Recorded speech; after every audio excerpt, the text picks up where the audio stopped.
This also is a very important terminology, which is regarding the usage of the term haram that a scholar or the individual that you're seeking an Islamic verdict from, the mufti, might use. And so what does this term really mean? Al-haram is everything that Allah subhanahu wa ta'ala prohibited His creation from engaging in. And so these are things that it's binding upon you to leave off. And there are many muharramat. And so everything that Allah subhanahu wa ta'ala called upon His slaves to not do, they are considered from the prohibitions of Allah subhanahu wa ta'ala. And they include matters like وَلَا تَأْكُلُوا الرِّبَا, that do not eat usury or interest, meaning don't consume that. And so interest and usury are from the muharramat, they are from the prohibitions of Allah subhanahu wa ta'ala.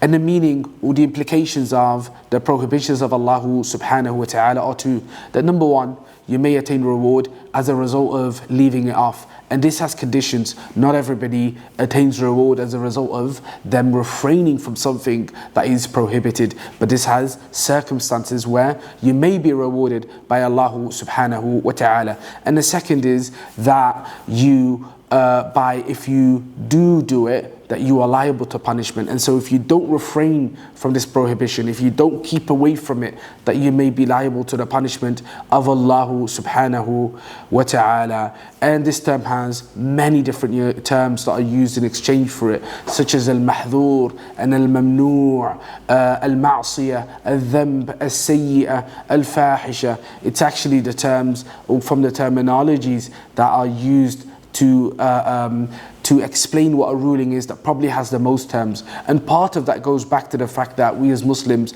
are told to be very careful in how we use the term haram.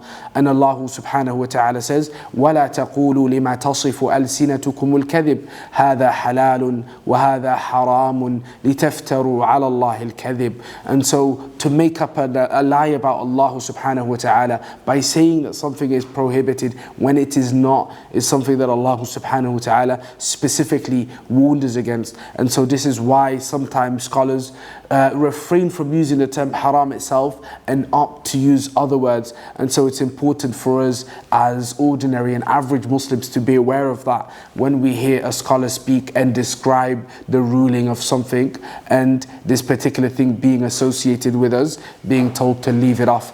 And Allah subhanahu wa ta'ala knows best.